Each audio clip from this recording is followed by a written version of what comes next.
asalaamaaleykum xarit yi ak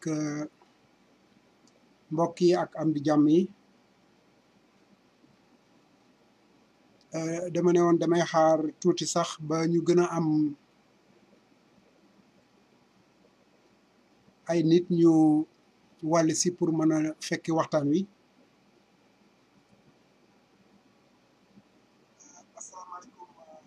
wante defe naa mën nañ tàmbali ñun ñi fi nekk di nuyu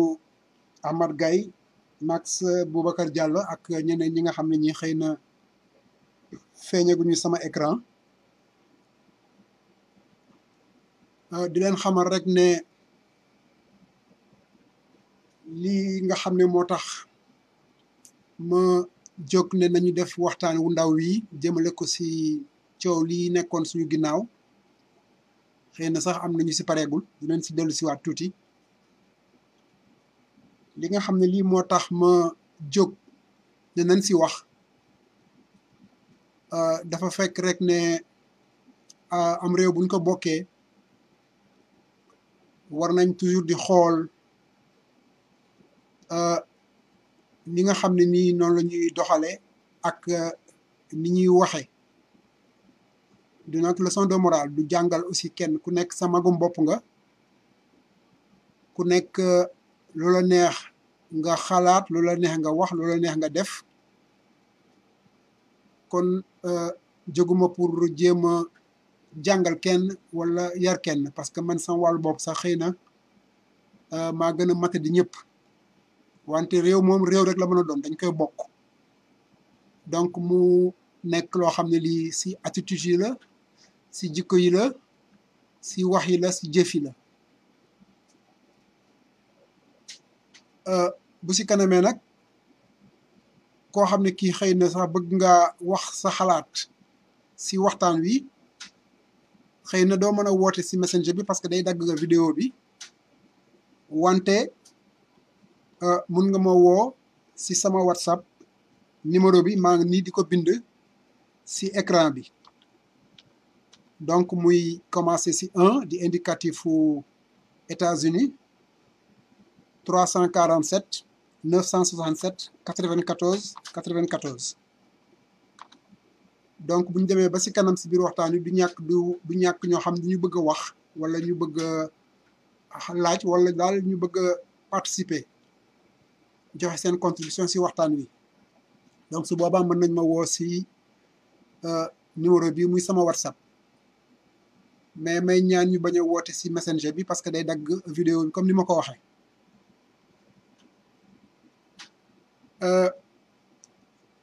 lii ngeen jàkkaarlool nii mooy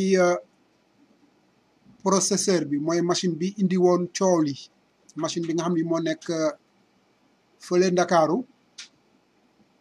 te ñu yëkkati woon coow li ne machine bi defar ndox moo ko tax a jóg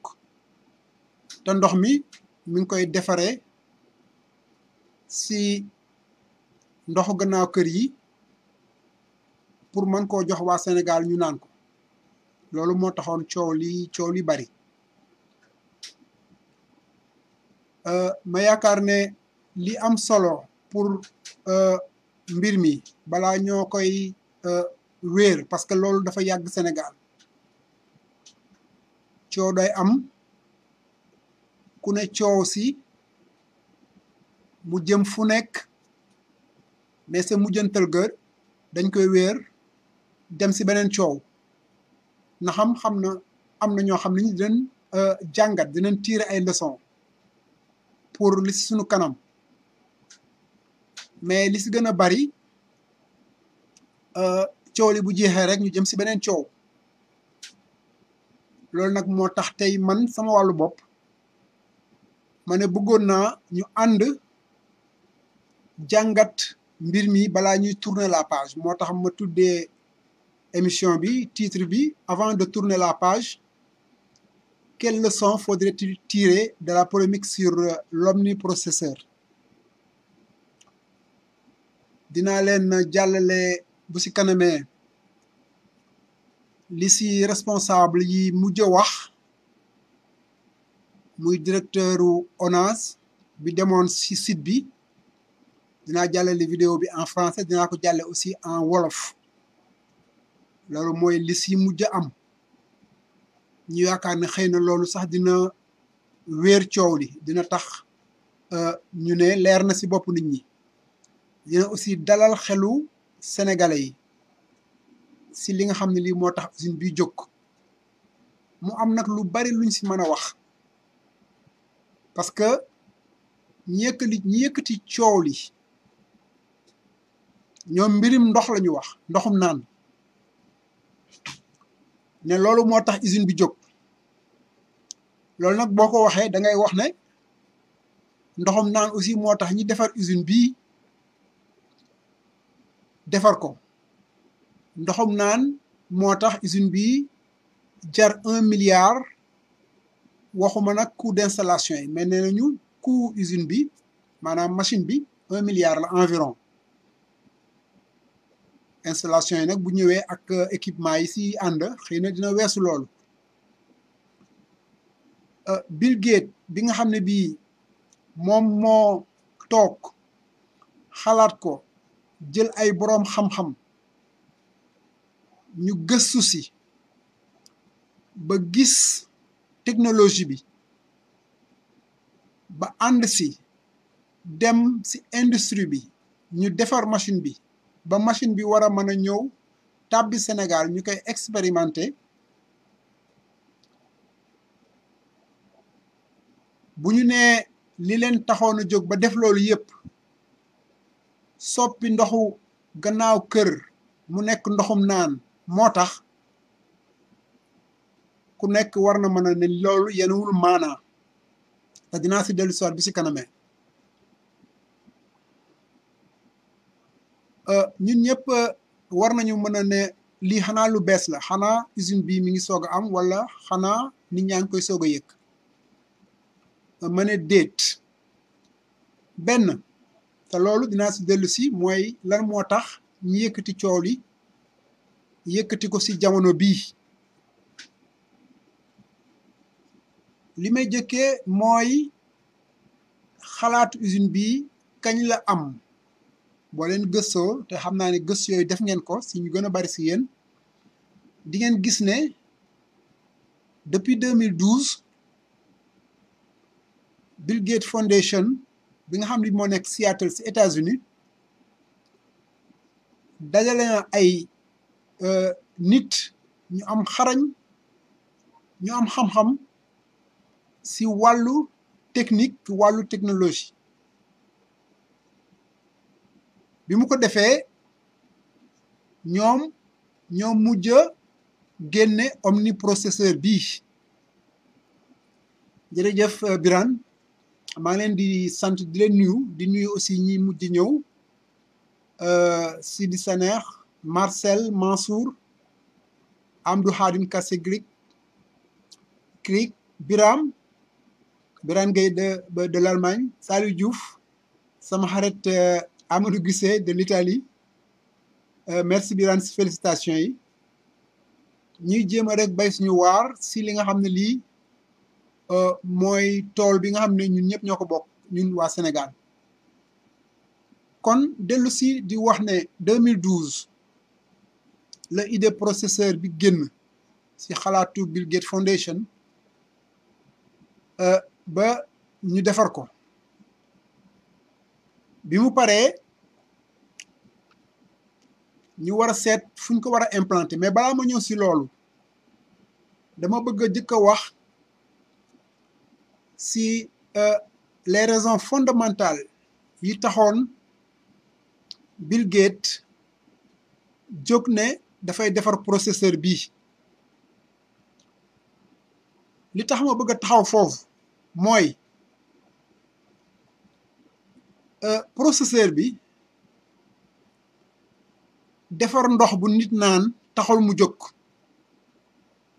de prime abord na xam si biir procédure bi purifier ndox ba mu mën a nekk ndox moo xam ne bii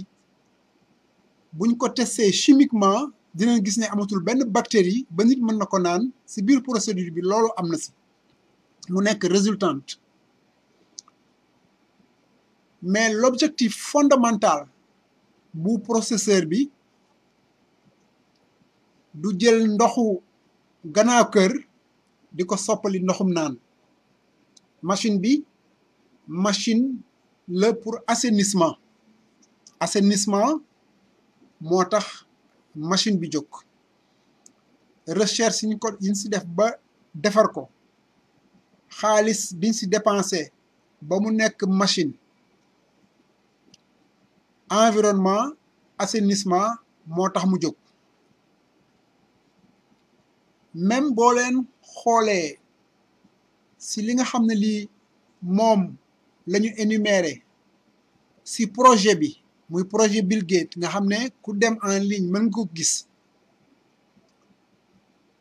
pour nga gis sax fu ñu waxee mbiru ndox xaaral ma jël Amadou parce que mi ngi woote après ma continuer si peut-être introduction bi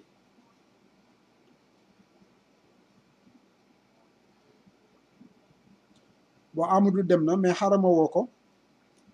xam naa du ñàkk peut-être daf si bëgg a wax en attendant ñu continuer si introduction bi.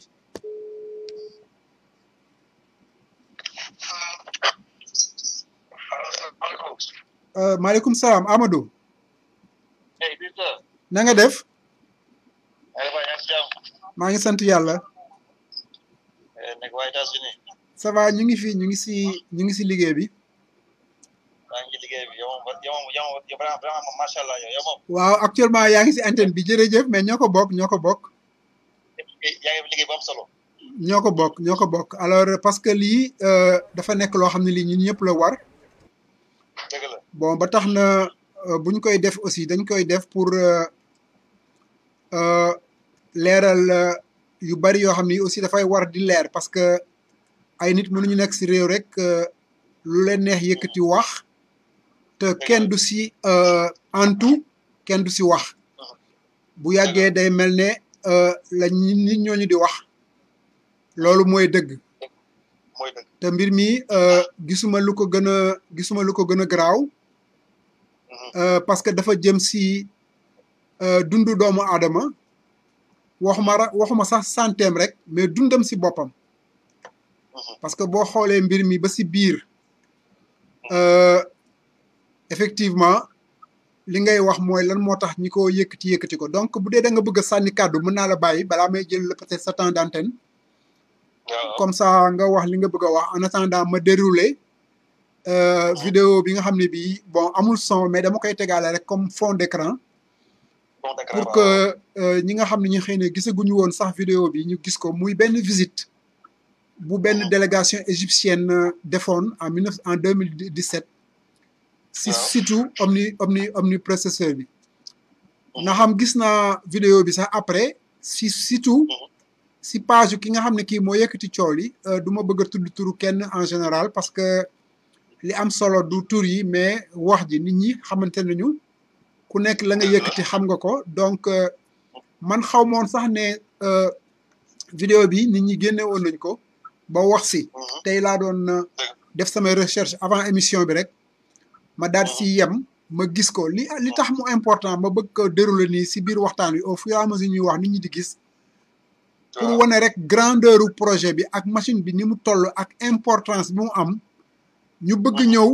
dendale machine boobu si ay ndox yu ñuy jaay ay ndox yu ñuy defar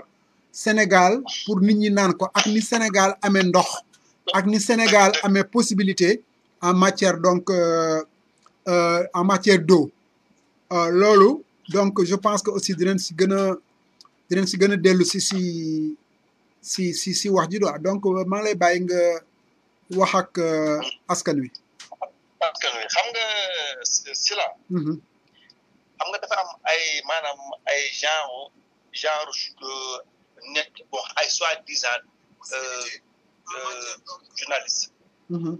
ñoo xam ne ku si mel ni Baba Aïdara man damay turam Baba Aïdara. kooku journaliste dafa nekkoon correspondant RFM mais su ma déggee gars yi di ko woowee journaliste ma daf may métti Baba Aïdara journaliste dafa nekk ko xam ni il est je veux dire sax Baba Aïdara opposant la te lu gën a ci doomu aadama ko am nekk naafeq te moom c'est un vrai naafeq doo dëkk man fenn laa si ay chapeau rek mooy ki nag bu ñu jàpp Assane Diouf di ko war a dem Sénégal moom mu ni dem na ba dem ba ay chercheur xam ne Assane Diouf mi ngi États-Unis kon gënu États-Unis si même jour dañu jàpp Assane Diouf indi ko Sénégal kon moom ñu wax yëpp ay fen la man bu ma comprendre tey réew mi ne Sénégal am ndox depuis des années kenn mosul dégg problème ndox Sénégal te lu gis si gën a ñaaw mooy machine bi ñuy wax nii machine bi ñun day transformé ay gannaaw kër ndox ñi ñuy naan parce que moom nee na moom même am na ay mbuus yu ñuy defar di ko jaay. waaw publicité bi xanaa kay yow boo defaree kay sachet bon daa si def ko ndox mi ñu tudd daa def turu ndox mi. mais moom bu mu demee ba xam loolu kay dafa doon dem jënd sachet ndox mi téye ko nii wan ko askan bi ñu ndox mi nii la tudd mbuus maa ngi nii tur bi lañ ci bind mais ba léegi gisoo ko tur ndox moom kenn bind ko ci te yàlla dimbale nu Sénégal aussi am na ña fa nekk ñoo xam sax bon du sa ay journaliste dem ba gëstu loolu xam ne c'est faux su ma amee c'est bon mun naa wax ne sax c'est donc corrompu kooku xaalis lay liggéey parce que Palaka Bédé tey taxaw na fii amul lu mu yàqul Idriss Seck amul lu mu yàqul Karim Wade toog tey di défendre ñooñu. naa fekk la maa du wax dëgg tey moom non c'est que parfois da ngay wax sa mais sa xol mooy fees. du ma comprendre tey Sénégal bu mu toll ñu jël ay machine bi dafa ndox di ko jox ñi ñuy naan déedéet. mais yàlla dimbali nu yàlla suturaal nu ba bon télévision yi dem na fa am na ay journalistes yu fa dem gëstu ko xool ba ci biir xam li ñuy wax c'est faux kon nit bay wax waxal dëgg te yàlla tax bul contre nguur ba wax loo xam ni amul Sénégal yi sax du loolu ndaw kooku mooy Baba Aïdara wax naa ci waxaat. dafay jeex maanaam jaar ni ñoo te bëri Sénégal jaar Baba Aïdara gi te bëri Sénégal moom day wane ni kat bon mi ngi États-Unis xëy na am na fa tuuti xam-xam bëgg nag bon Sénégalais yi mu ëpp ñi xam-xam. te loolu nit booy waxul te yàlla tax bul sos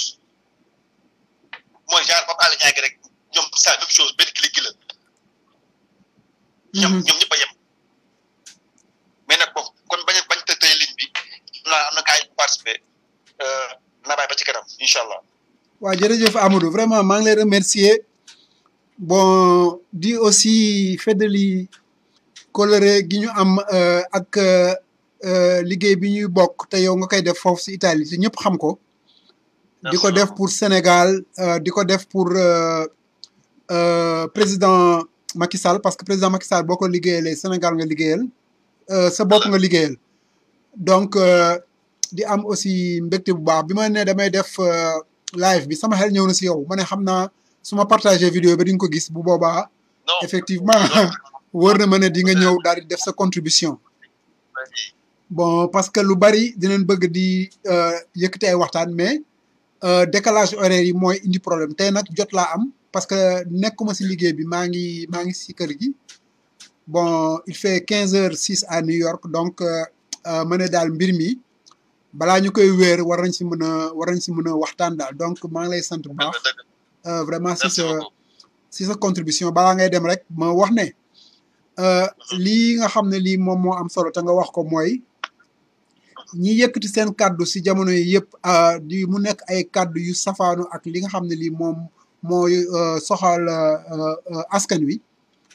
dafa fekk rek ne dañu àndul si lii dox si Sénégal te mu nekk ngëndeel donc yàq moo leen tax a jóg donc mooy li waral ñu yëkkati mbir mi jamono bi parce que loo xam ne ni depuis 2016 depuis 2017 mu nga sa réew ma nit ñi xam ko boo dégloo sax gis nga vidéo bi baan defoon liggéeykat ya fa nekk ñu ngi wax ne lii bi mu amee am na ay délégation journalistes yu bari yu fi ñëw télé yi wax nañ si rajo yi wax nañ si journée yi wax nañ si donc kenn mënul ne mosuloo yëg lii bon lan moo tax ñu yëkkati ko nag jamono bi effectivement mooy li ñu wax sànq objectif bi nga xam ne bii moom mooy li tax ñu ko yëkkati ko c'était pour nuire politiquement moo tax ñu yëkkati ko jamono bi et que loolu dinañ si dinañ si waxaat. parce que ñu bëri ñoom tey seen combat mooy lan seen combat mooy le président Macky Sall dafa jóge. moo tax ñoom dañuy xool fépp foo xam ni bon c'est maanaam point sensible yi daal dugg fa. parce que ñoom amuñu fenn fu ñu attaqué Macky Sall ci bilan amuñu ko donc ñoom am ñoo xam ne dañuy jaar ci côté ethnie côté waaso ko semaine Pape Alé Niang ñooñ fa la ñuy jaaree genre Baba Aïdara gi xam ne da nekk ay ñii sax ay iblis lañu jaar feneen. parce que ñoom benn naa xamal leen de si la. mu sax waane ba président Macky Sall du gañ élection yi même nee naa tey même bu deful sax campagne même bu demul campagne. tëdd palais tëdd këram. day gagné les élections. parce que nit maanaam booy waxal yàlla tax nit ki loo ko bañ bu defee lu baax benn bu baax sax na ko tudd. mais du dëgg jamais ñoom ñu wax ci président Macky Sall lu baax. non duñ ko def. nee naa réew mu dox à 100%. benn réew ci monde bi doxul 100%. mais nit ki tamit ak loo ko bañ tamit waxal ka tuuti ci mbaaxam tuuti. mais nag yàlla gëmul ne la woon. gëmul ne la woon bàyyi rek bojo di wax Macky Sall moom di liggéey kon nag gars yi maa ngi di bàyyi xam naa liggéey bi gars yi soxla na ko naa après demal ci kanam incha allah. jërëjëf Amadou jërëjëf xam naa dinañ continuer boo bëggaatee wax it ne te gêne pas mun nga dugg quoi si biir waxtaan wi. d'accord jërëjëf nga nuyul ma waa Italie yëpp. nga dégg incha allah. voilà donc kooku mooy Amadou Guissé di suñu camarade bu nekk donc Italie di def liggéey bu am solo ma yeggale rek pour wax ne xëy na wax nañ ne coow li féete na boor presque bi directeur ONAS demee si site bi ba wax li mu fa wax parce que ñi ko yëkkati woon bi suñu mbokk baan demee foofu ba def donc couverture boobu mu fa def ba wane li nga xam ne lii moo fa nekk la waxtaan ak ña fa nekk aussi gis nañu ay réaction yu amaat surtout au niveau je crois site internet bi nga xam ne bi moom moo jàppale woon kii def révélation bi du révélation sax ki dawal rumeur bi ñoom jógaat nañu ba wax si mais ba tey ñu ngi continuer rek di dégg si ñoom affaire u ndox donc mu nekk loo xam ne lii lu ñu war a insister la dafa am benn contribution boo xam ne bii suñu benn xarit boo xam ne bi day yëngu si wàllu assainissement moo ko def moom dafa leeral complètement li nga xam ne moom mooy raison yi tax processeur bi am ñu installé ko au Sénégal parce que soo leen seetloo si waxu toujours ñi yëkkati mbir mi li ñuy continuer di fësal mooy que li tax ñu choisir Sénégal ba installé fa processeur bi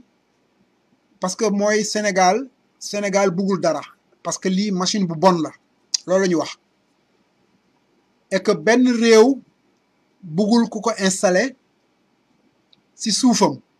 moo tax ma leen di tegal nii en fond d'écran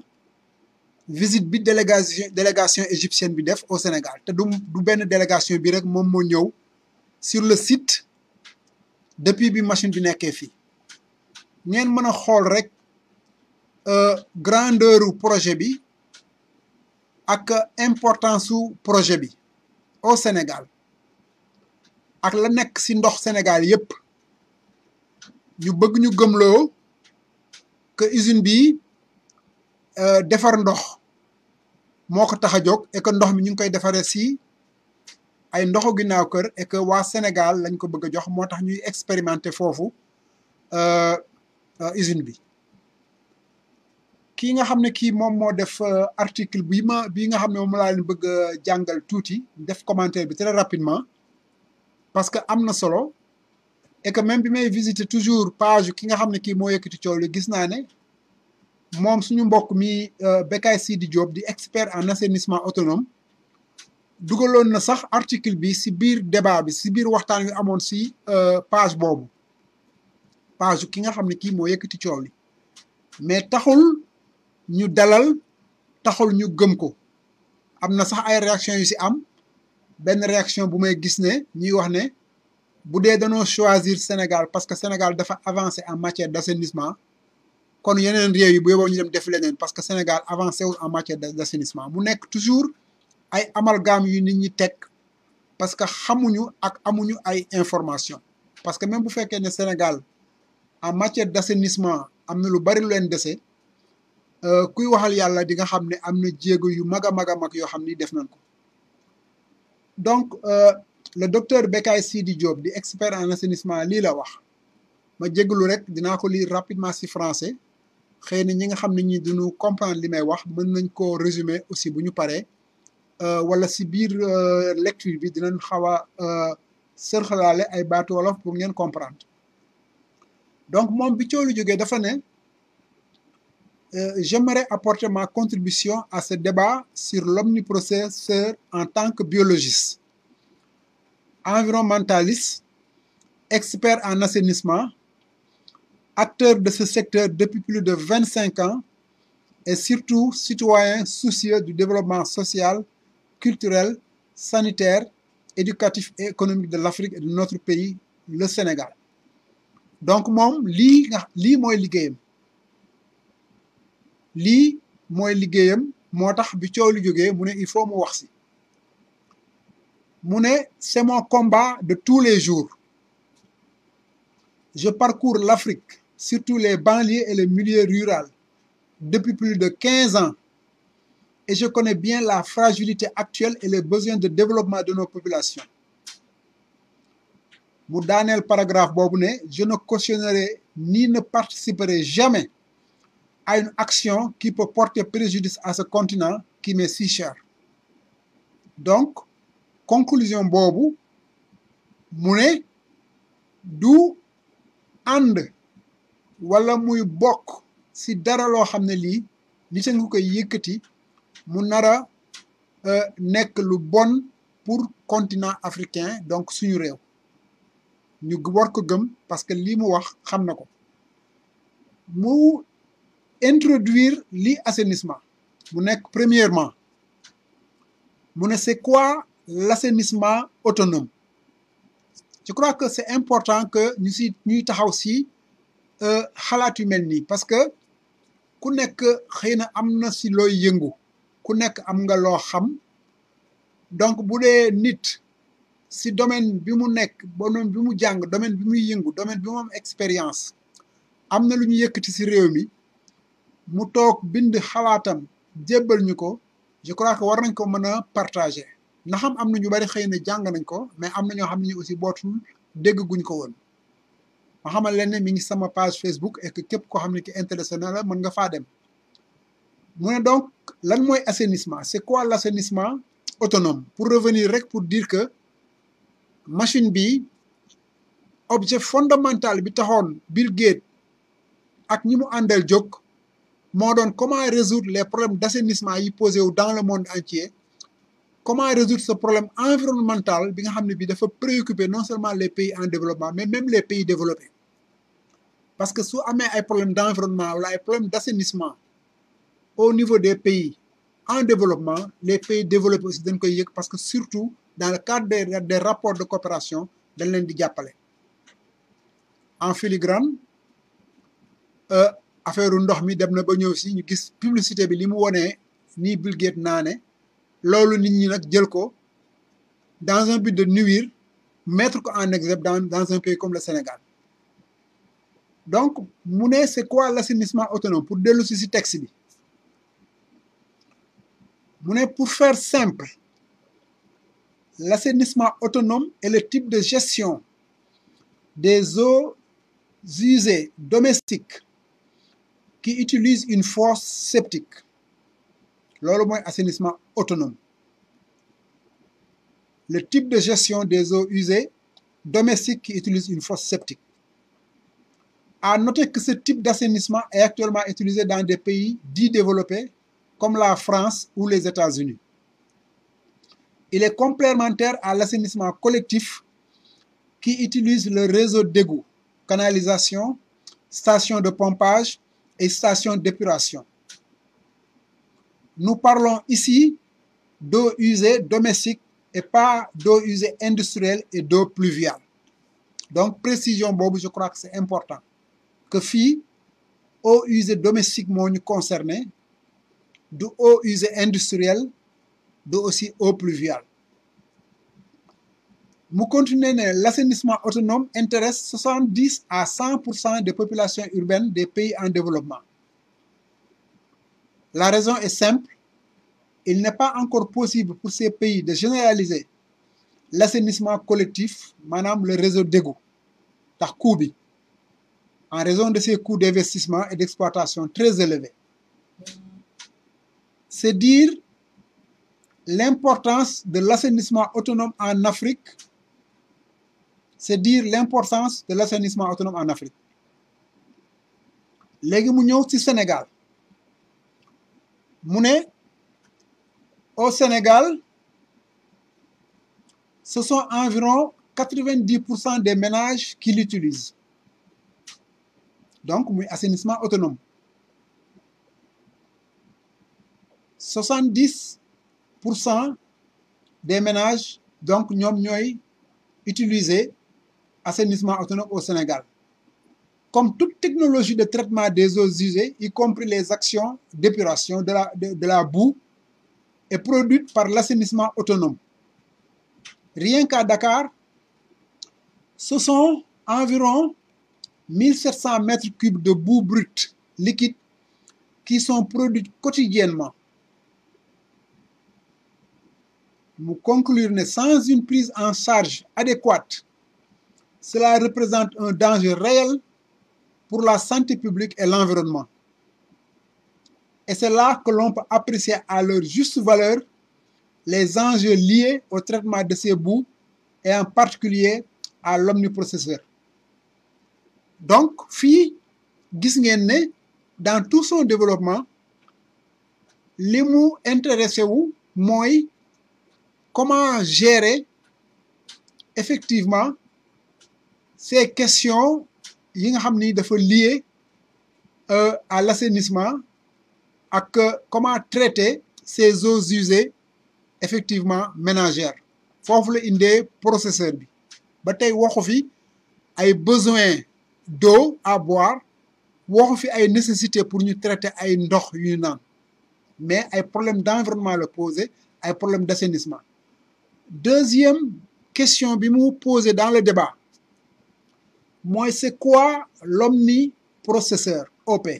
muy machine bii nga xam ne bii moom la ñuy wane ci image bi sunu mbokk mi di ko expliquer délégation égyptienne bi mu ne l'omniprocesseur est une des composantes d'un programme développé par l'ONAS autour de l'assainissement autonome en partenariat avec la fondation Bill et Melinda Gates. Donc partenariat Bill fondation Bill Gates ak ONAS dinañ dellu si bu su kanamee si wax ji directeur ONAS wax te mu feeñ démb si journal bi jëmale ko si effectivement rumeur bi donc mu wax ne loolu moo indi machine bi partenariat bu ñu am ak Gates mu continuer le programme de l'ONAS vise l'organisation de cet important secteur de l'assainissement autonome et porte sur toute la chaîne de valeur, facilitation de l'accès des populations et des toilettes innovantes à travers un fonds de garantie pour la toilette, facilitation de l'accès des vidangeurs à des camions de vidange à travers un fonds de garantie pour le vidangeur, construction de la plus grande station de traitement de boue de vidange de l'Afrique de l'Ouest et du Centre, 400 mètres cubes jour. Conception d'une machine innovante, unique au monde, destinée à donner de la valeur financière aux boues de vidange. Cette machine fonctionne sur le principe de la combustion et produit à partir des boues de vidange séchées de l'électricité, des cendres utilisables dans le génie civil et dans l'agriculture et de l'eau utilisable pour divers besoins, tenant compte des réalités socio-culturelles, économiques et écologiques. Donc, gis ngeen bu baax bi mu ñëwee sur la question de l'eau dans la parenthèse mu bind tenant compte des réalités socio-culturelles, économiques et écologiques. mu mel ne donc dafa mel ne Sénégal soxlawul que machine yi di ko defaral ndox parce que amul problème ndox waaye terewul ñi yëkkati mbir mi nee nañu dañuy defar ndox ci usine bi di ko jaay ci ay sachet bëgg appuyer seen argumentaire si li ñu gis ci publicité bi ay kuy ñuy jaay ay ndox yu demee noonu alors que c'est une simple publicité une vidéo de publicité yoo xam ni mën nga koo defar nu mu la neexee ñu transformer cette vision qu'ils ont alors sur cette vidéo en réalité que ñu ngi jaay ndox yooyu et que ñu ngi defar ndox yooyu ci usine bi di ko jaay waa Sénégal parce que loolu mooy seen message que gouvernement Sénégal mi ngi bàyyi ñu teg benn usine boo xam ne bi dañuy jël ndoxu ginnaaw kër soppali ko ndoxu naan di ko jaay waa Sénégal kenn xamu ko ñu koy nëbb maanaam. alors donc machine boobu nga xam ne bii moom la ñu wax 400 mètres cubes la mën a produire donc par jour et que nee nañu c'est une machine unique au monde destinée à donner de la valeur financière au bout de vidange. Cette machine fonctionne sur le principe de la combustion et produit à partir de bout de vidange de l'électricité, des centres utilisables dans le génie civil et dans l'agriculture et de l'eau utilisable pour divers besoins tenant compte des réalités socio-culturelles, économiques et écologiques. Elle a d'abord été testée aux États-Unis. Muy machine bii nga xam ne bi moom la ñuy wax. Elle a été déjà testée aux États-Unis pendant 2 ans avant son arrivée à Dakar. 2 ans avant son arrivée à Dakar. Au Sénégal, des tests sont en cours sur les cendres avec l'Institut sénégalais de recherche agricole muy ISRA et l'École supérieure polytechnique muy ESP, avec d'excellents premiers résultats dans le génie civil et dans l'agriculture. De nombreuses analyses sont effectuées sur l'eau de l'omniprocesseur par le Laboratoire national d'analyse et de contrôle, l'ANAC, du ministère du Commerce, qui contrôle les produits alimentaires au Sénégal, et par le laboratoire de ESP, et le résultat, la qualité physique, chimique et biologique de l'eau est parfaite. Pour mémoire, l'eau de l'omniprocesseur est extraite par distillation à plus de 800 degrés centigrades. Ma répète ko, l'eau de l'omniprocesseur est extraite par distillation à plus de 800 degrés centigrades. Mu ne aucun être vivant connu à ce jour ne résiste à une telle température. Ni virus, ni bactéries, ni parasites, ni champignons. Voilà la machine. Toutefois, dans le contexte sénégalais, cette eau est utilisée pour l'arrosage de la pelouse autour du site qui accueille l'omniprocesseur. Dans le futur, elle sera utilisée comme eau de process pour la fabrication de produits non alimentaires,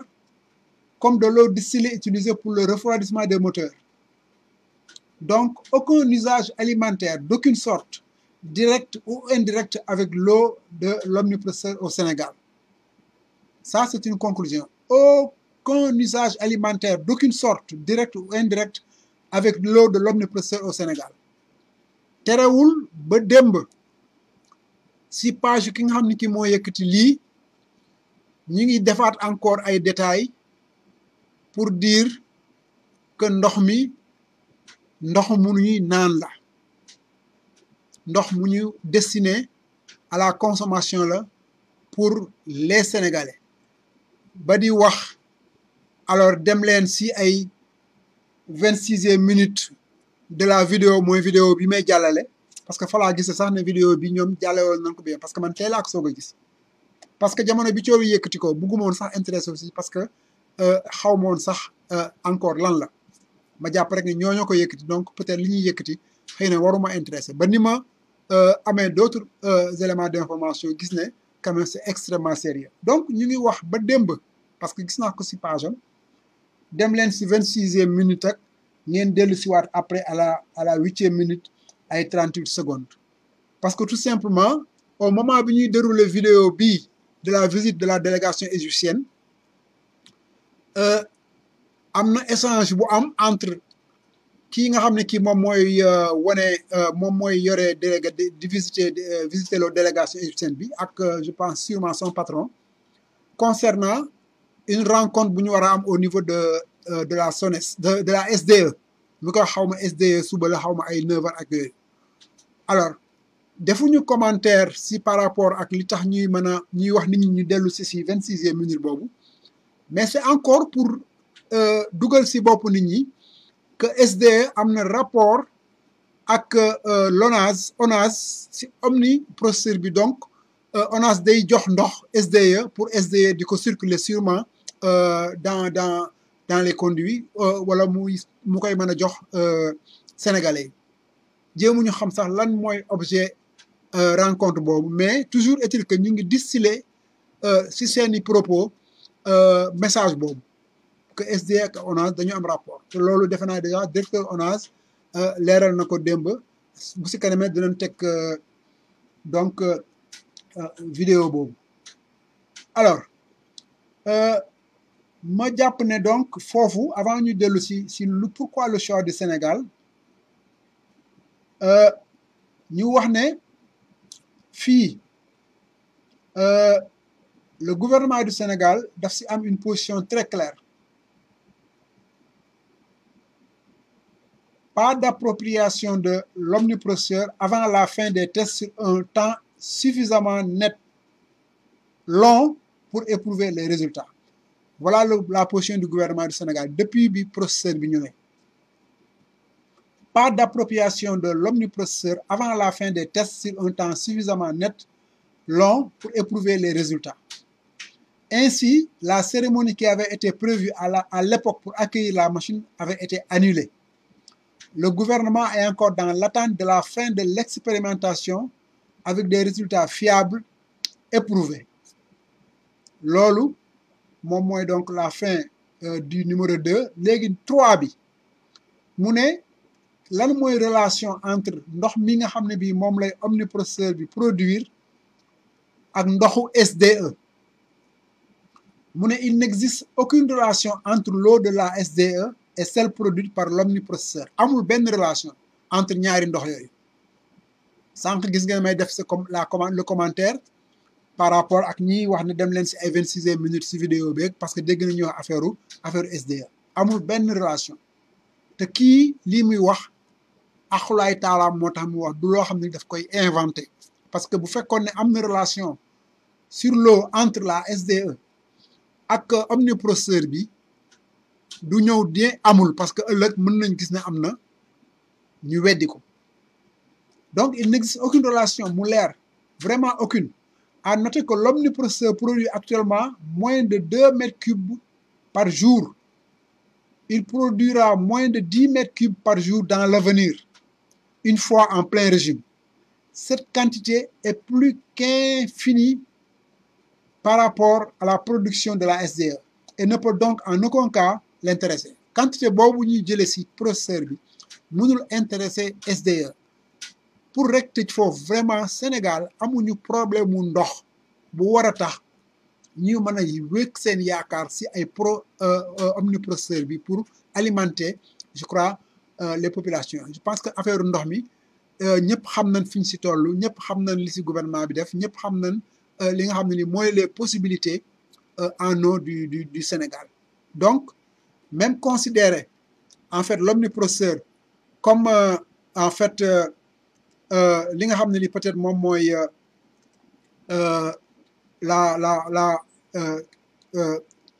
ñi ñu war a jox ndox, c'est peut-être ne pas effectivement connaître li nga xam ne li moom mooy am au niveau du Sénégal en tant que possibilité sur le plan eau.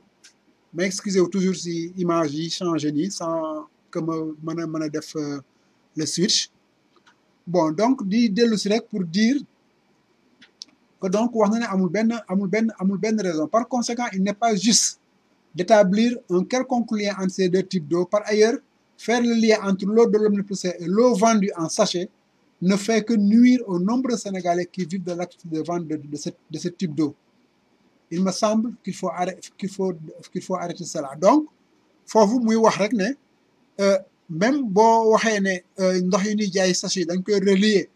ak omniprocesseur ndox mi jóge ci omniprocesseur yaa ngi yàqal ñi nga xam ne ñi loolu moom mooy donc seen activité. Léegi nag pour peut-être jeexal si effectivement document bu important bi nga xam ne comme ni ma ko waxee mi ngi sama page dafay expliquer pourquoi le choix du Sénégal. mu ñëw toujours pour répondre à la question si ñi yëkkati mbir mi ba wax ne Sénégal lañ ko def parce que ñeneen ñi bëgguñu ko, Sénégal lañ ko def parce que usine bu bon la, Sénégal lañ ko def parce que usine buy jël ay ginnaaw ko la di ko soppali ndox mu ñuy naan et que peuple sénégalais moom moo war a nekk donc peuple cobaye bi. La réponse est là. Nee na le Sénégal a été choisi parce qu'en dehors de l'Afrique du Sud, il présente le meilleur profil dans le domaine de l'assainissement en Afrique. Bu Afrique du Sud tegee fee Sénégal moom la ñu mën a jàpp ne moom la ñu mën a tànn si réew boo xam ne bi si wàllu assainissement def na ay jéego si Afrique subsaharienne. Même bu fekkee ne il reste beaucoup à faire sànq loolu wax naa ko avant ma yegg même fii si document bi. nee na même s'il reste beaucoup à faire Sénégal la ñu war a mën a présenter comme le meilleur profil à part l'Afrique du Sud. ab mu ne le pays dispose entre autres de ressources humaines de qualité muy ñu xarañ am xam-xam ci wàllu assainissement am nañ un cadre institutionnel et juridique clair d'un secteur aussi privé dynamique et organisé dans le maillon de collecte et du transport am nañ aussi 12 stations fukki stations ak ñaar de traitement de boue de vidange.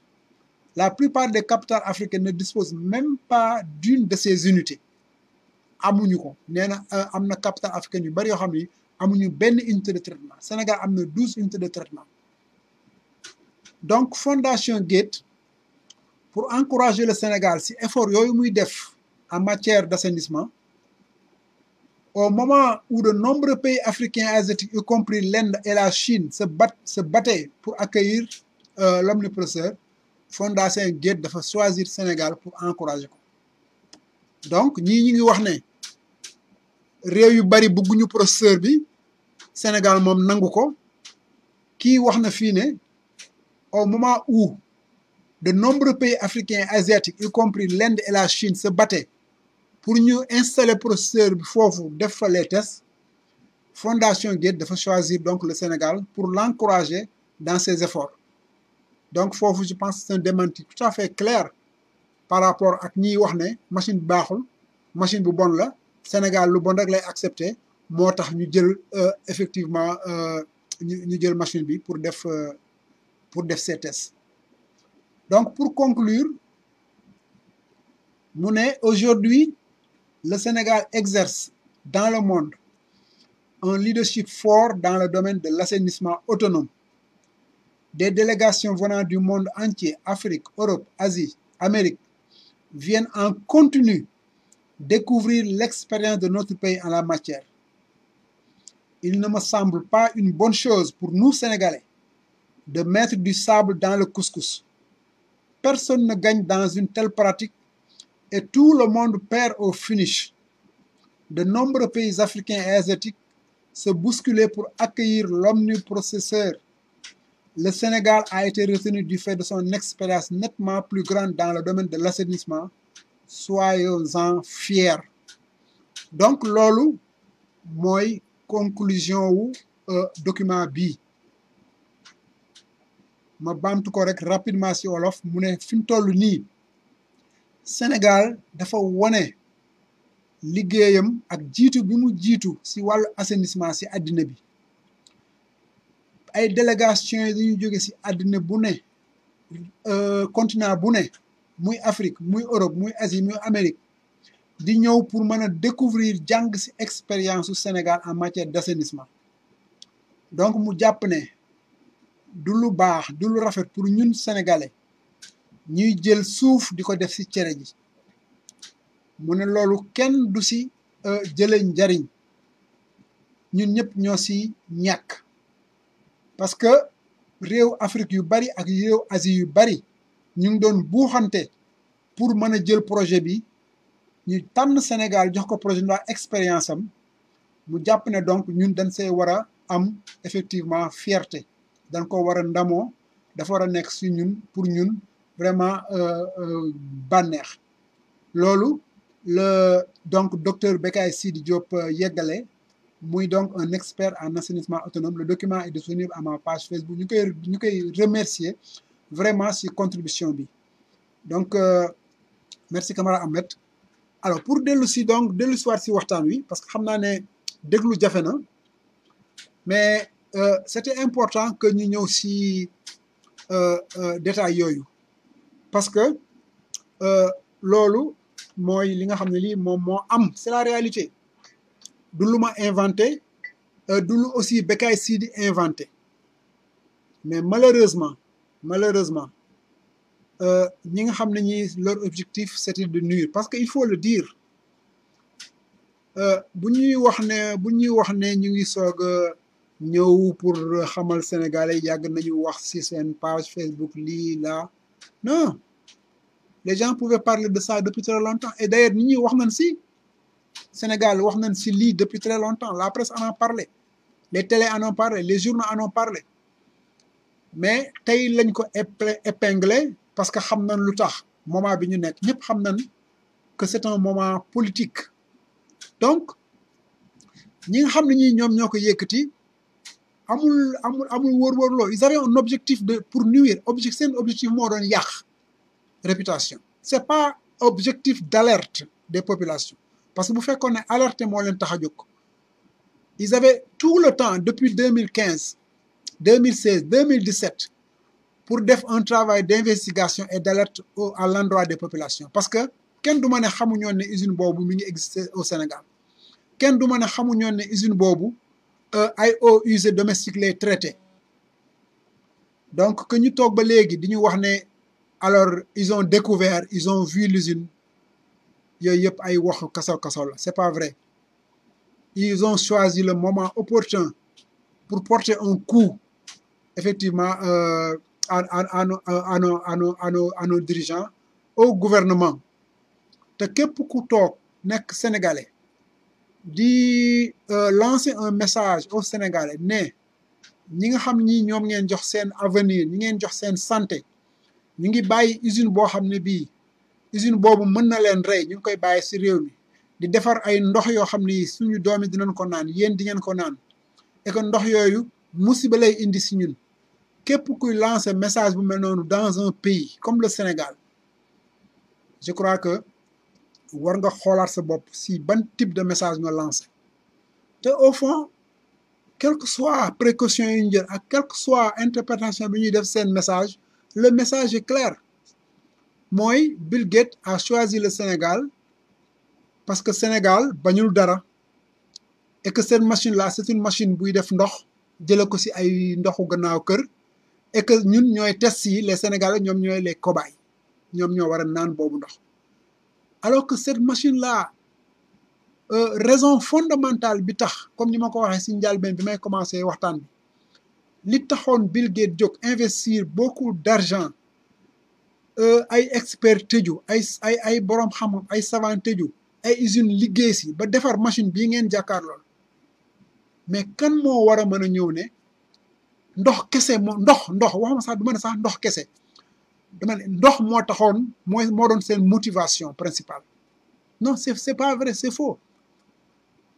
c'est dans le processus d'évaporation effectivement que ndox di génn bi ñu testé cette eau là gis nañ ne effectivement eau boobu elle est potable et que loolu aussi warul amul lu si nit ñi ragal xëy na xel du ko nangu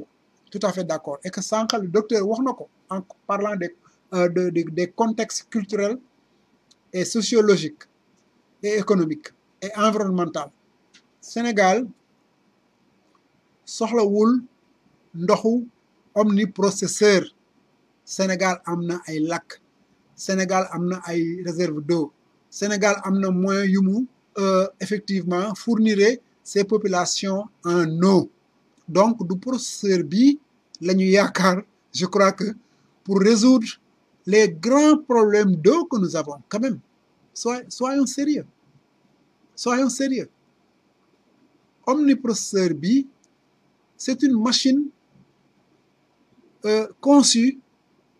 pour traiter les eaux usées ñu mën ci am ay dérivés yu mën a servir effectivement à d'autres secteurs tels que l'agriculture tels que le bâtiment etc. L'aspect de eau dafa mel ne mooy aspect bi ci gën a minime bien sûr xëy na sax mën naa ne man pour man je dirais que dans la publicité même de Bill Gates le fait que en image ñuy wone sax l'eau ak naan boobu ñu koy naan pour man c'est même pas d'après sama xalaatu bu gàtt bi une bonne démarche parce que day mel ne effectivement loolu moo tax machine bi jóg parce que loolu lay nit ñi retenir que quelques minutes avant wala bon cette eau là était pathogène léegi elle est potable mais du ñëpp mën a comprendre loolu du ñëpp mën a accepter loolu donc par conséquent mettroon même en exergue en valeur yeneen résultante machine bi moo ëppoon solo que ñu mën a mettre en valeur effectivement l'aspect eau parce que c'est pas l'aspect eau l'aspect fondamental pour moi c'est un aspect tout à fait en fait secondaire. Bien sûr yeneen des pays qui ont des problèmes am nañ ay problème mu ndox et que amuñu beneen solution xëy na ñoom ñooy war a mën a toog di imaginer nan la ñu mën a fexe omniprocesseur bi mën leen permettre ñu intensifier xëy na la résultante eau ba mën ko consommer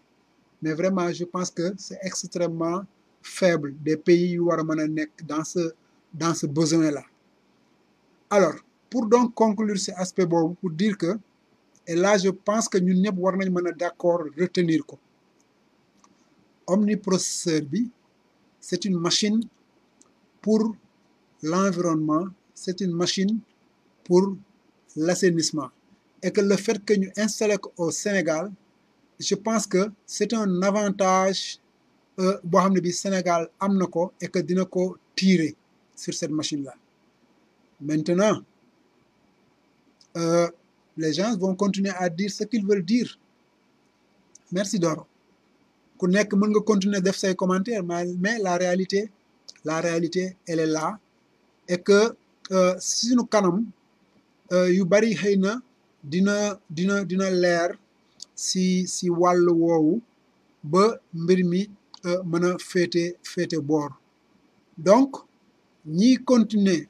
di wax ne ndox mu ñuy naan la ñuy wax même gis naa ñiy continuer di wax ne alors kan moo ñu waxul kan moo ñu wax ne alors usine boobu defuñu fa ndox mais fan lañ koy defaree mënul nëbbatu ba léegi les gens continuent à penser que y a de l'eau bu jógee si usine boobu bu ñuy jaay parce que tout simplement mi ngi dans la piscine et ces arguments là ne tiennent pas gis nañ ku yore mbuusu ndox bi barigo bu jaune bi lu muy jar mais c'est des arguments qui ne tiennent pas parce que tout ça ay images la les images on peut les fabriquer facilement lu yomb def la li am importance mooy ñu xool fondamentalement lan moo mën a nekk ak lan mooy réalité. L'usine a été installée au Sénégal parce que le Sénégal a effectivement une avance sur le plan assainissement par rapport aux autres pays de l'Afrique et de l'Asie. Même la Chine était intéressée wax nañu ko même la Chine était intéressée par cette machine mais Sénégal machine bi ñëw donc du lu ñu sànni parce que dafa bon je pense que loolu c'est clair. Alors léegi nag bëggoon naa ñi nga xam ne ñi ñoo yëkkati mbir mi ñi nga xam ne ñi ñoo jël rumeur bi introduire ko si biir Sénégal ba mu lëmbee réseaux sociaux yi lëmbee réew mi ba fu nekk ñu koy wax ba xale yu ndaw yi sax dem ba yëkk di si am ay réaction lire naa keroog benn commentaire si à vous l'antenne koo xam ne kii du ma wax turam nee na bi muy yëkkatee yenn station ndox xaw ma lan di ko jox doom ji da koy laaj est-ce que du ndox moomu pour dire combien de telles rumeurs peuvent être dangereuses si biir réew parce que rumeur dafay wër fu ne mu dem fa alors de telle sorte que ma yaakaar ne tous les moyens ne sont pas bons pour essayer de nuire politiquement te c'est ça la réalité c'était pour nuire politiquement moo tax ñu yëkkati lii du leneen du alerte et j'insiste là-dessus c'était pas pour alerter les populations que ñu yëkkati lii parce que y avait rien à alerter et que si c'était à alerter c'était le mauvais moment parce que usine bi yàgg na fii ñi ko yëgoon yi bari na te kii nga xam ne kii moo yëkkati wax ji di wax day alerte yëgoon na ko bu yàgg pourquoi il a choisi ce moment-là pour ne mi ngi dem foofu pour effectivement def si xaw ma un reportage la xaw ma lan pourquoi il a choisi ce moment pour def ay investigation alors que nee na yàgg na ko wax ci réseaux sociaux yi yëgoon na ko nangam pourquoi en ce moment-là effectivement ñëwul woon def ci ce reportage là nit ñi wax ci liñ ci wax mu jeex a-t-il choisi ce moment ou s'est-il rappelé que y avait cette machine là et que mën na nekk aussi un produit parce que effectivement fu nekk dinañ fa jaar pour am lu ñu jël teg ko ci ndoddu gouvernement bi ndoddu président Macky Sall parce que nous sommes dans une période très sensible nous nous acheminons vers des élections vers une élection muy élection présidentielle mu nekk une élection fondamentale c'est même un référendum populaire parce que élection yi ça va en fait être entre ceux qui pensent que Macky Sall n'a rien fait dans ce pays wala n'a pas suffisamment fait donc nañ ko fi jëlee ak ceux qui pensent que Macky Sall même s'il n'a pas tout fait am na lu mu fi def loo xam ne lii ñëpp teg nañ seen bët donc mën nañ ko jox un autre mandat pour que mu mën a continuer effectivement son travail c'est ça le référendum au-delà des multitudes de candidatures et tout le fond du problème c'est permettre au président d'avoir un second mandat pour continuer son travail ou mettre un coup d'arrêt effectivement à son travail yemale ko fi et je pense que réponse bi en fait sénégalais ñoo ko yor sénégalais ñoo ko yor les gens ont beau crier dans les réseaux sociaux ak lu mënti amit bon le jour du vote sénégalais yi dinañ dem dans les urnes exprimer effectivement seen sentiment par rapport ak les différents candidats après nag les gens effectivement diront ce qu'ils diront mais li wóor ñu ngi dans au niveau du parrainage terewul les gens continuent à s'agiter à faire des regroupements on a vu ce qui s'est passé hier alors mais parrainage bi déjà dina nekk un test extrêmement important par rapport ak l'élection là bi nga xam ne bi moom la ñuy dëgmal te mu war a nekk des élections qui doivent se dérouler dans la paix ma xam am na ñuy wax ne bu ñu nekkul candidat élection du am ay mu pour man ngelaw la amul benn nit amul benn organisation amul benn pays au monde laa wax sax waxuma nit benn pays au monde bu mën a empêcher le Sénégal de respecter le calendrier électoral en 2019 donc élection Sénégal day am incha allah alors ñiy wax ne bu ñu nekk candidat élection du am loolu dañ koy wax nii rek pour seeni base c'est de la propagande keroog même dégg naa kuy wax si benn émission dimanche bi passé fii au niveau de New York parce que effectivement si rajo New York ngay dégg lu nekk ça je le dis même en passant nit di wax ne alors duñu leen bàyyi ñu def seen campagne électorale bu ñu nekkul candidat duñu leen bàyyi ñu def seen campagne électorale kan moo mën a empêcher le candidat Macky Sall de faire sa campagne électorale kan moo am boobu possibilité les gens ne l'ont pas opposition bii di wax mais na régler d'abord ces problèmes l'opposition a fait fausse route parce que ñu ngi jàpp ne effectivement c'est avec les candidatures dispersées qu'ils arriveront à faire balloter pour que Macky Sall effectivement doo am suffisamment de voix pour jàll au premier tour et qu'en ce moment là ñu rassembler wu pour dem au deuxième tour c'est ça leur vision loolu mooy seen option ku nekk am nga ci sa lecture mais man de mon point de vue vu le contexte politique du Sénégal vu les rapports de force politique ak opposition bi je considère que c'est une opposition mal partie divisée non organisée ambitieuse les uns les autres par rapport à leurs candidats mais gisuñu objectif Sénégal bu doon seen objectif mooy jëlee fi Macky Sall je crois que dinañ am beneen démarche bu wuuteeg démarche bi ñu am pourquoi ils ne peuvent pas s'unir tous am un seul candidat pourquoi ils considèrent qu'il faut attendre le deuxième tour pour am le candidat et que disperser les candidats au premier tour moom mooy la bonne stratégie pour eux c'est leur bonne stratégie man je considère que c'est une mauvaise stratégie mais de toute façon c'est leur problème notre problème est que si loolu laay daaneele mooy lan moo war a nekk suñu taxawaay actuellement si réew mi par rapport ak yu mel nii nga xam ne moo waral waxtaan wi muy maanaam ay rumeurs yu nit ñi yëkkati di ko tasaare si askan wi pour yàq effectivement prestige yu Sénégal prestige yu gouvernement Sénégal pour ternir image yu marque Sénégal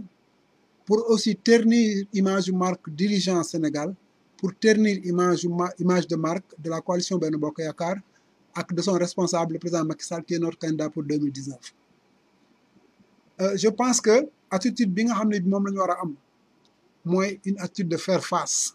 te loolu moo waral tey waxtaan bi gëj naa wax si réseaux sociaux yi gëj naa wax si Facebook gëj naa def live damay partager rek en général des éléments d'information parce que effectivement bon live yi ngay def peut-être ñi nga bëgg a waxal mooy ñi nga bokkal gis-gis dama mujj sax taay di dem di intervenir si ay live yoo xam ni ña may waxal dafa mel ne dem ñu ngi may déglu mais dégguñu ma wala sa wax du leen amal benn njariñ parce que mënoo leen changer ñoom it seen wax du ma amal benn njariñ parce que mënuñu ma changer ñu bari sax dinañ may invité si ay live mais lu ma fay wuti nanguma faa wax parce que wax ji du am njariñ dinaa fa dégg lu ma naqari seen wax mënu soppi sama position donc dafa mel ne en fin de compte ku nekk da ngay nekk sa coin di wax ak ña nga àndal ku nekk di nga def sa live di wax ak ña la gëm mais en définitive li am solo mooy sénégalais yi dans leur écrasante majorité ñoom ñooy ñi nga xam ne ñi le jour J ñoom ñooy yore le dernier mot et je pense que loolu tax na nañu continuer di def face nañu organiser wu nous sommes dans une période de parrainage il faudrait que nit ñi bañ koo ñàkkal fulla le parrainage est très important c'est un test dafa mel ne même c'est un avant-goût de l'élection de la campagne électorale bu dee ay secteurs yu mel ne États-Unis wala New York effectivement fa lay gën a jafe parce que bu dee sax ay Sénégal ak secteur dans les villages bon les gens am nañ possibilité toujours di dem si xaaral ma jël appel bi xaw ma ndax kuy woote la par rapport à l'émission ou pas ngeen jégal ma tuuti allo maaleykum salaam ça va ñu ngi si jàmm waaw man la ah ça va yow la kan ah waaw aha mhm mhm ah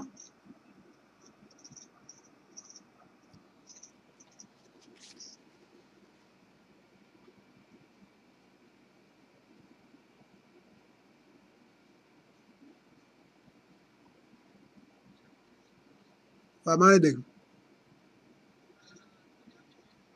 maa ngi New York si bronze bi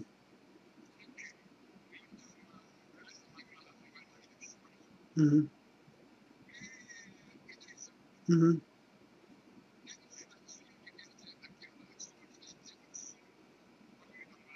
nga baal ma na nga tudd balaa ma lay dugal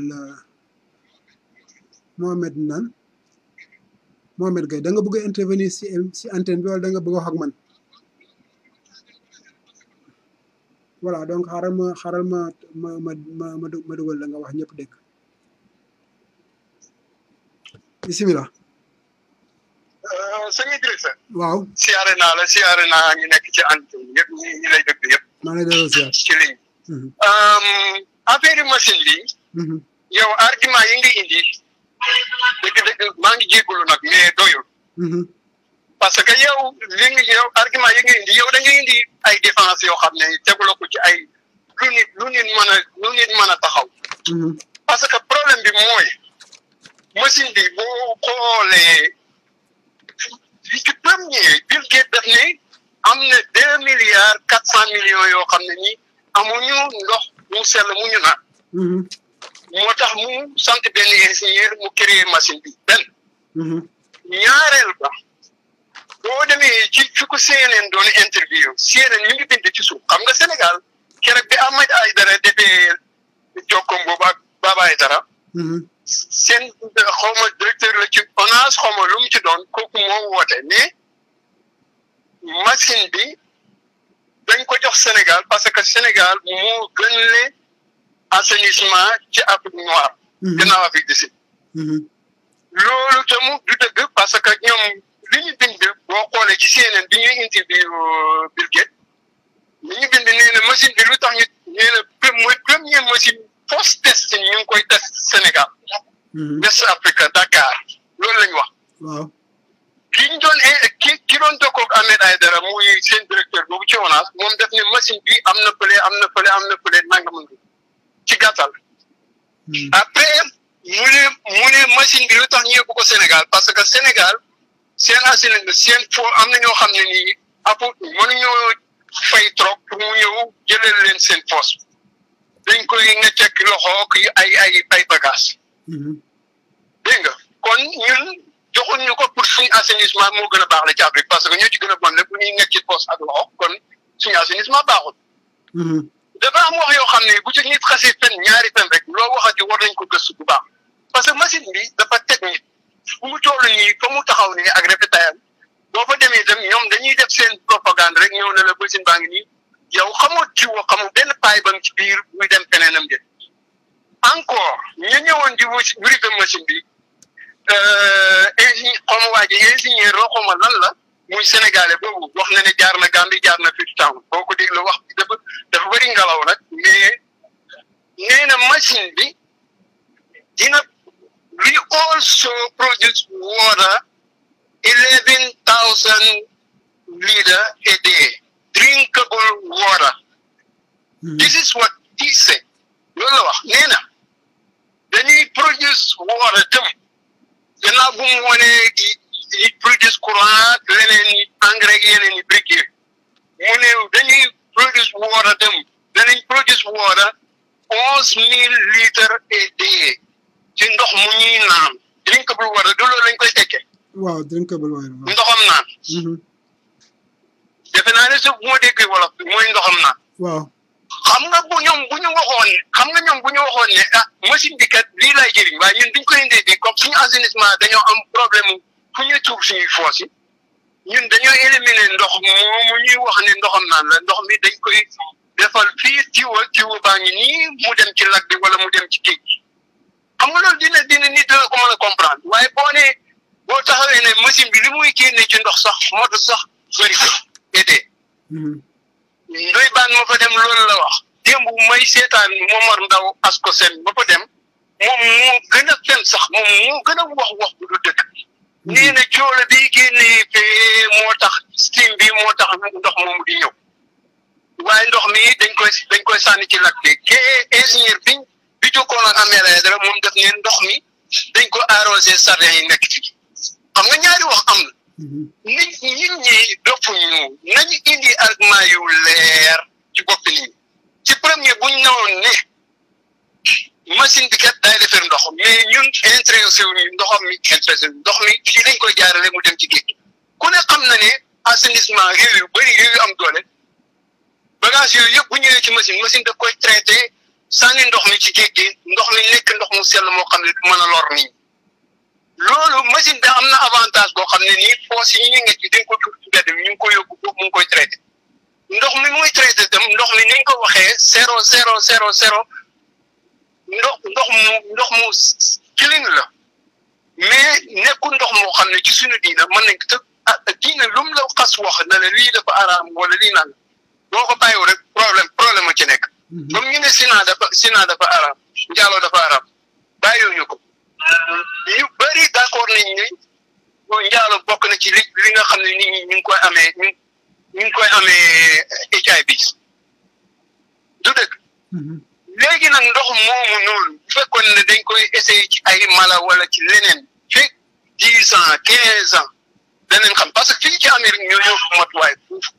garab bu ñuy génne garab gi danañ ko testaat ko xool ko ci laboratoire yëpp mais ñaata yoon nga fi gis garab ñu xool ko ba ne nañ ku jëndoon garab nangam na nga ko delloo ji day joxe cancer wala day joxe nangam ndox moomu nag ñoom bu fekkee ñu ngi koy ñu ngi koy jëfandikoo ci lara te waxuñu nit ñi lu ci nekk boo léegi ñu am feebar boo xam ne duñ xam lan la dégg nga beneen bi mooy ñoom ndox mi ñuy wax ndox publicité bi ñuy def ñoom publicité ndox xam nga bu ñu doon publicité machine bi fekkoon ne dañoo publicité affaire yi poche yi environnement bi def yëpp waaye ndox lañ ci publicité kii ndey mbi léegi ndox la génne naan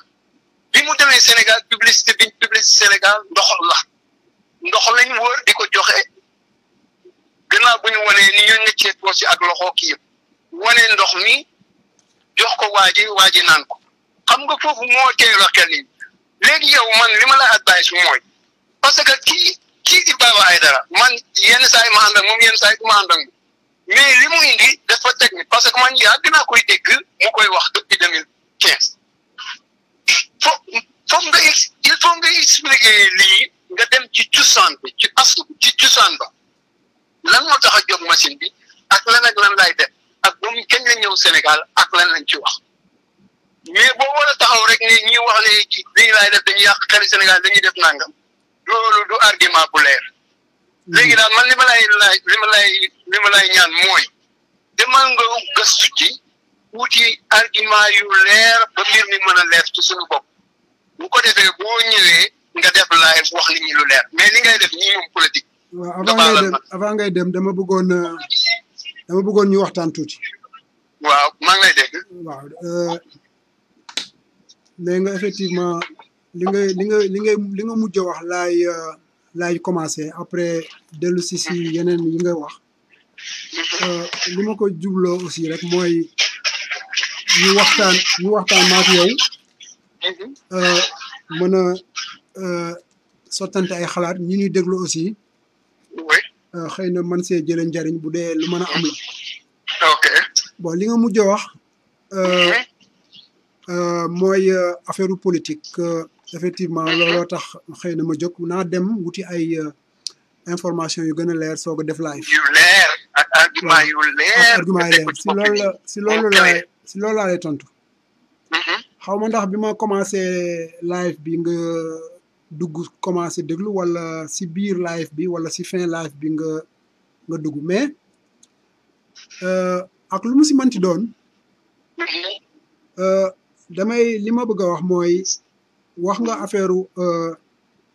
assainissement parce que man du may faral di def live lu bari mais bien que dinaa koy def. waaw danaa gis sax sa yenn texte yoo dugal. waaw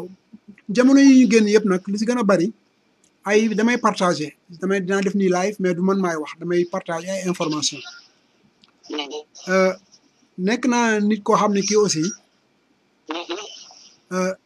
dinaay bàyyi xel toujours sama diggante ak sama boroom parce que jullit la dinaay bàyyi aussi xel sama diggante ak samay nawle Sénégal ba tax na bëgg naa saa yu ma yëkkatee sama kàddu wala saa yu ma décidé na dama bëgg a yëkkati sama kàddu am na lu bari loo xam ne li dinaa ko sóoraale si wax ji ma bëgg a wax parce que wax bal la bu xasee ba dem rek dem na justement te li gën a bon si ay wax mooy ngay wax loo xamul wala ngay wax loo xam ne lii teguloo ko fenn alors lii ñuy wax nii muy affaire machine bi wax ji yëpp mi ngi nekk si mbirum assainissement mbirum ndox mbirum santé bon wax nga ne effectivement affaire assainissement mënuñu jàpp ne Sénégal def na ay jéego et que moo jiitu réew yu bari. non moo jiitu ci Afrique de Noir comme ni ko waa ji waxee. waaw moom laa wax mooy réew bu ma nee réew yu bari Afrique moo tax may wax. parce que problème assainissement. réew yi ko gën a am si àddina mooy réew Afrique ak réewu Asie xëy na ak Amérique du Sud mooy réew yi nga xam ni xëy na dañoo néew doole. ñoom ñoo am surtout ay problème d'assainissement surtout pour le cas bi muy cas eaux usées domestiques. defe naa kii nga xam ne kii sànq moom laa doon jàng contribution bi mu def te dugaloon ko sax si page Baba Aïdara parce que man tey laa ko sax gis parce que gis naa contribution bi barki démb xaw moon sax ne moom génn na ko bu yàgg si débat bi muy Bécaye Sidi Diop.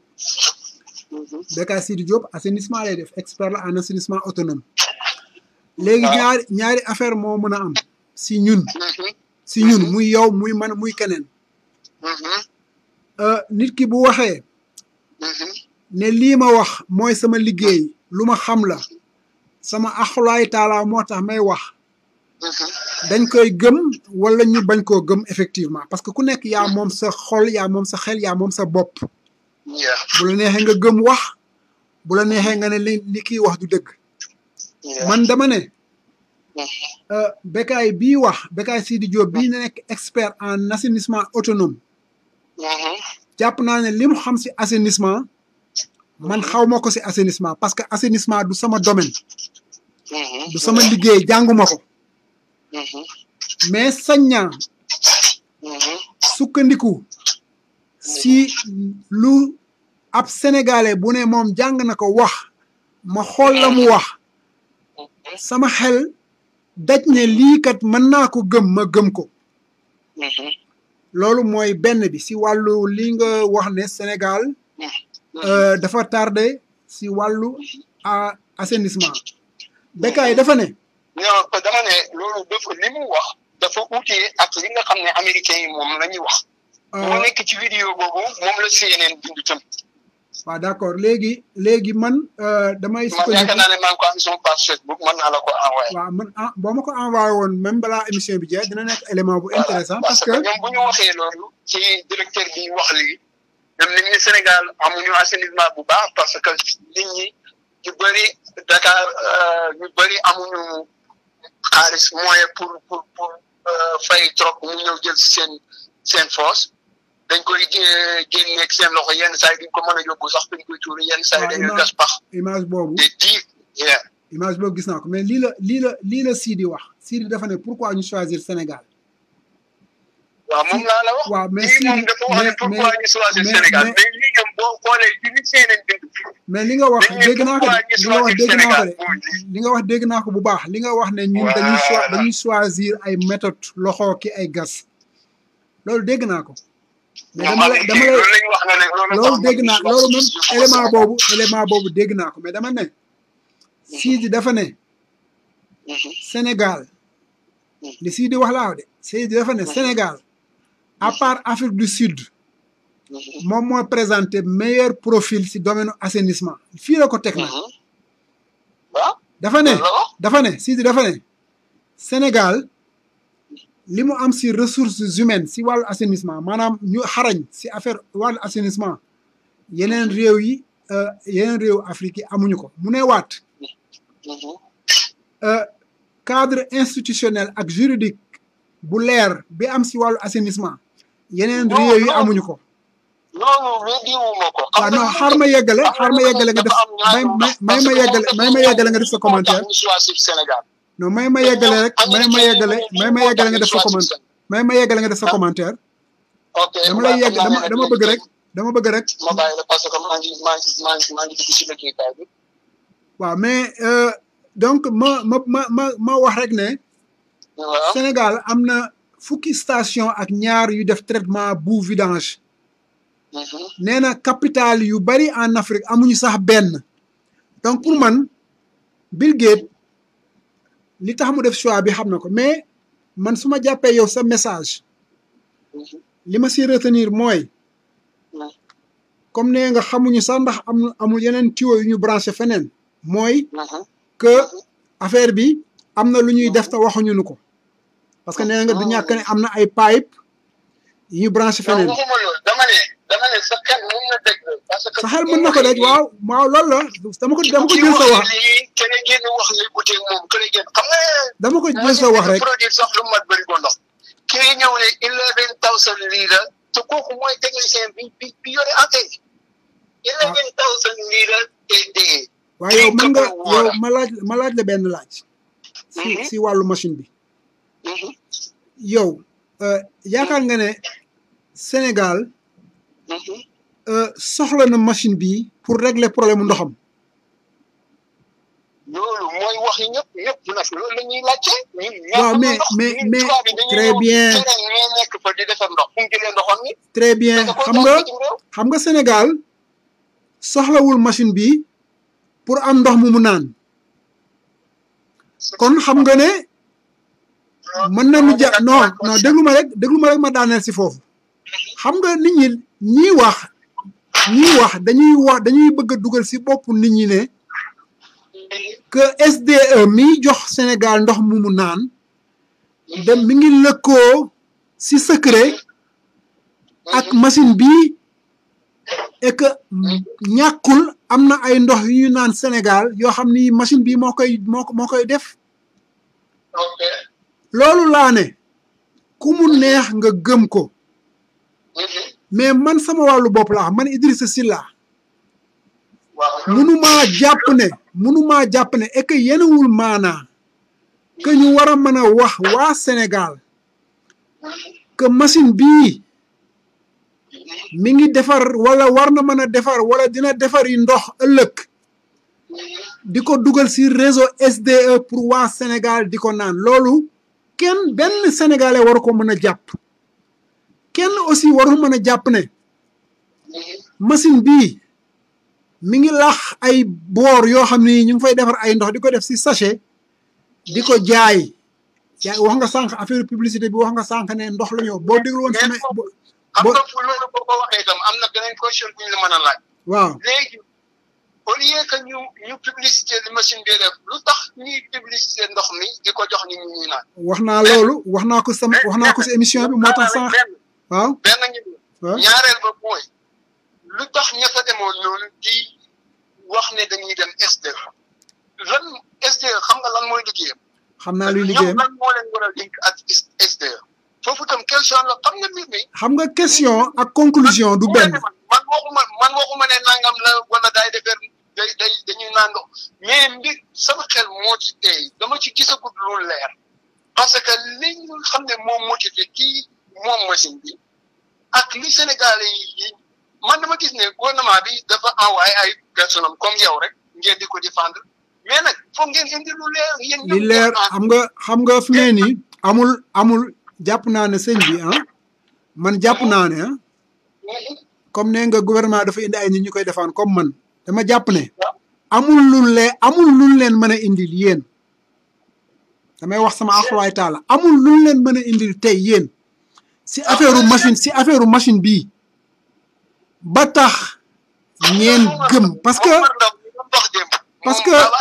depuis Amérique la ko xool mu dem see ci machine ba gëstu ko ne machine ba machine bi demul Sénégal barki démb machine bi yàgg na Sénégal ñiy wax ci machine bi ba ñu yëgee na machine baa nga Sénégal du tey yàgg na machine bi ku mu neex wax ne machine bi ndox moo ko tax a jox machine bi dafa war a defar ay ndox yu jóge ci ay ndoxu ginnaaw kër et que ndox yooyu dañ koy jox waa Sénégal ñu naan ko dama ne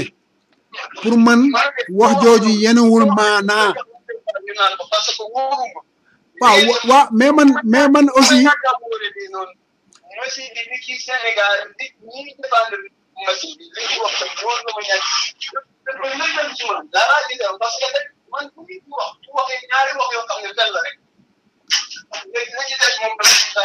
d'accord naa ak yow ñaari wax du wax d'accord naa ak yow parce que li ñu wax bokk na li am moo tax ma ne la man d'accord naa ak yow gis nga d'accord naa yow gis nga bi ma dégloo vidéo bi ba si biir vidéo visitu waa Égypte yooyu la xaw ma waxtaan woowu tàbbi si ñuy wax affaire SDE te effectivement si page yu ki ko yëkkati muy wax ne dem leen si donc 26e minute ngeen déglu foofu mu koy wax nañ suba SDE ay 9h man bi ma ko dégloo li ngay wax ne lu leerul day tey saxal même man bi ma ko dégloo nee naa man sama wàllu bopp kooku nga xam ne kii moo doon guider visite bi actuellement am naa curiosité pour xam nan laa koy jotee moo xam xaw ma ko mais moyen bu ma ko jotee yomb na pour wax ko ne non déglu ma rek ma yeggale pour wax ko ne xam naa dégg na ko. damay dugg téléphone bi day dagg damay dugg ci liggéeykaay bi moo tax. waaw maa ngi lay gërëm bu baax si woote bi nga woote. maa ngi jégalu mais daal xalaatal bu baax ne wax dëgg yàlla am Idrissa sa tooma ak ni mu meloon Mara Détail xam naa bu fekku doon may commencé danaa la wax yu bëri ci sa turandoo mais daal bu ak mbiram politique daal bu jotee politique leen kenn ku nekk fa nga far man moom bugguma ci politique kenn ku nekk nag fa nga far na nga politique comme Sapara mais bu argument yu mel ni jotee moom na ngeen ci téye bu baax a baax a baax a baax. waaw loolu mooy sa mujjantal maa lay gërëm mais ma xamal la ne politique taxumaa jóg maa ngi politique na xam maa ngi politique waaw mais nag ñi yëkkati lii it ñu ngi politique xam nga da nga wax argument nee nga ñi yëkkati lii seen argument moom moo baax ñun suñu argument baaxul ñoom nag aussi jàppal ne dañuy politique et que nëbbuwuñ ko ñu ngi koy wax mu ne fàng di leer te ñun ñu aussi jàpp nañ ne ñoom leen taxaw na jóg du alerter waa Sénégal pour wax leen ne am na ndox mu bon bu ñuy dugal seen réew ngeen naan ko naan feebar li leen tax a jóg politique la donc politique bi moom ñun ñëpp ñu ngi koy def fi mu nekk nii. sa live bii daal mooy fausse live moom moo sa dugg ci live. moo sa dugg ci benn live ndax politique bañ politique mais nag dafa am loo xam ne nii citoyen bu nekk. am nga jàpp war laa toog faslante say loxo rek nga xool. loolu dëgg la war nañu mën a aussi gëstu. war nañu mën a aussi gëstu. war nañu mën a gëstu seetlu yenu maanaa ak lu yenuwul maanaa ma jàpp rek non li leer moom sëñ bi mooy rek ba léegi li leer rek mooy machine bii ba koy Bill Gates xalaat ba di si dugal ay boroom xam-xam ba ñu siy liggéey ba génn si seen conclusion ba defar machine bi taxaw toll ni mu toll alal ju dul jeex dugg si ñuy wax ne ay 1 milliard lay jar ak waxuma sax installation yi ba ñu indi machine bi Sénégal jàpp naa ne machine bi li ko tax a jóg du defar ndox loolu laa wax sa commencement ba machine bii du machine ndox.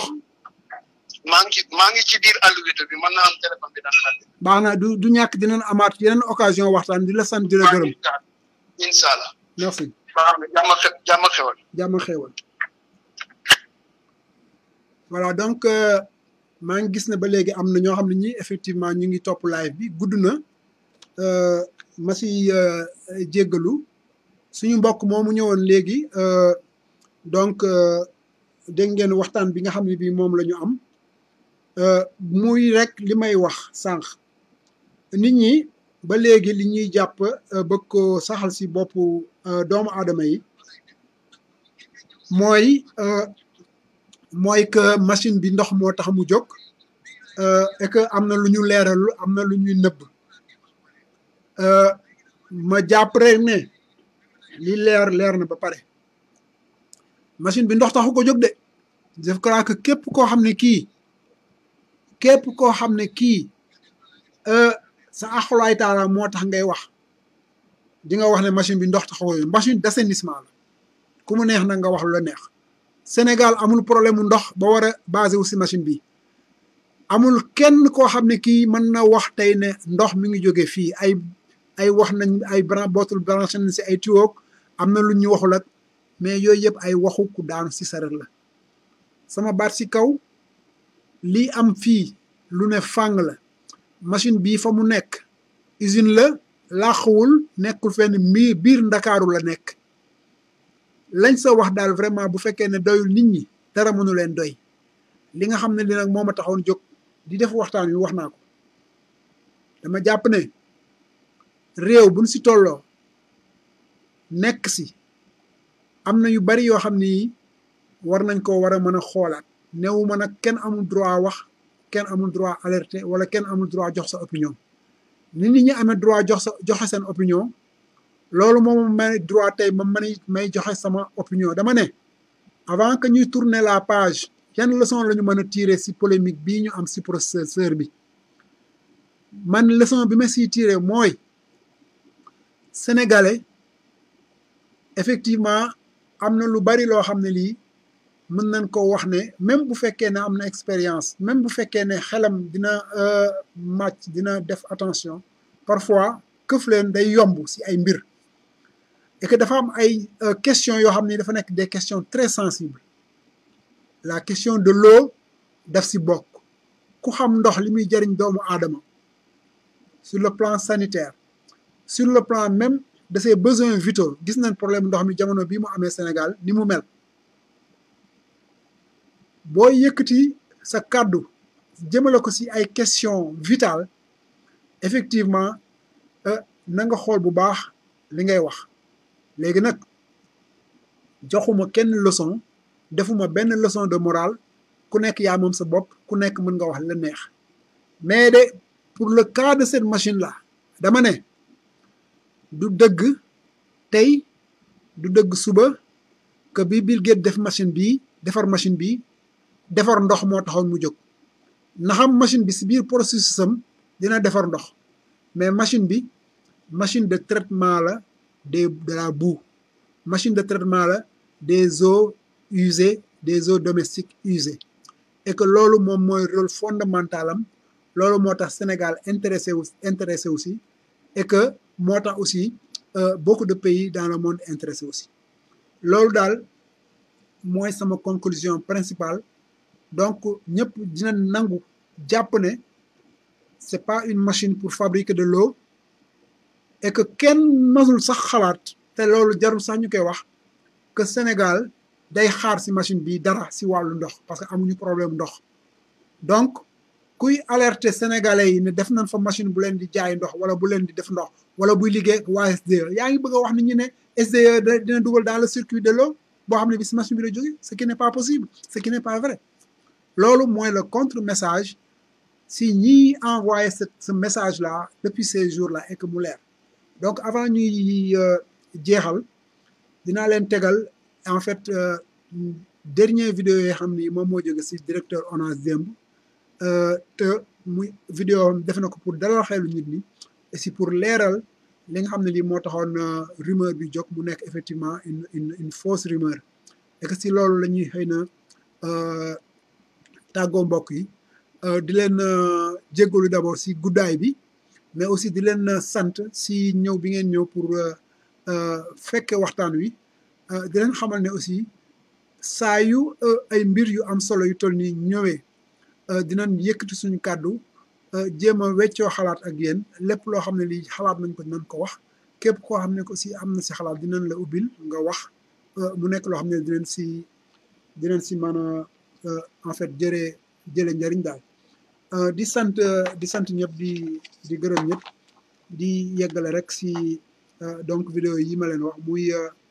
vidéo yi nga xam ni moom la ñu jot démb au niveau de la RTS muy visitu directeur ONAS si surtout machine omniprocesseur bi jërëjëf.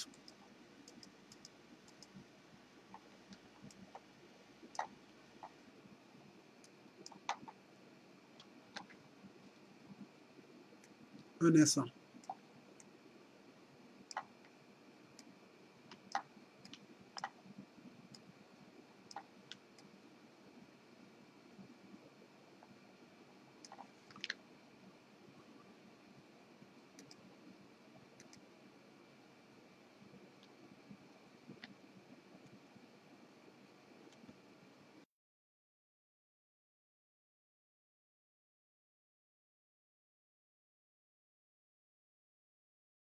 C'est cette boue qui fait fonctionner l'omniprocesseur. La machine en question a pour objectif de produire de l'électricité. Il n'y a pas une goutte. La boue stabilisée, c'est ce qu'on obtient après traitement à la station d'épuration. Selon les ingénieurs de l'ONAS, c'est cette boue qui fait fonctionner l'omniprocesseur. La machine en question a pour objectif de produire de l'électricité. Il n'y a pas une goutte d'eau qui sortirait d'ici, qui serait utilisée. Il faut qu'on réfléchisse un peu. Qu'est-ce que ces gens ont dit? Que nous avons une usine qui transforme cette eau en sachet. Vous avez vu une usine d'eau derrière? Non. Qu'est-ce que ces gens ont dit? Nous avons des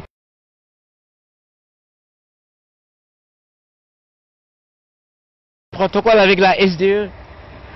Nous n'avons aucune relation avec la SDE. Nous ne pensons pas avoir de relation avec la SDE. La quantité d'eau produite par l'omniprocesseur par jour est seulement de 200 litres. Impossible donc, selon les experts, de l'injecter dans le circuit de distribution de l'eau à Dakar, encore moins la donner aux populations. Mais vous avez vu les quantités qui sont produites là, 200 litres par jour. Le Sénégal, Dakar, consomme 341 000 mètres cubes d'eau. 341 millions de litres d'eau par jour. C'est epsilon. C'est même pas rentable de vendre cette eau-là au même prix que l'eau. On avait deux alternatives. Ou bien vous les déversez dans la nature. Mais quand vous les déversez dans la nature, qu'est-ce qui va se passer? Mais vous allez négativement impacter l'environnement.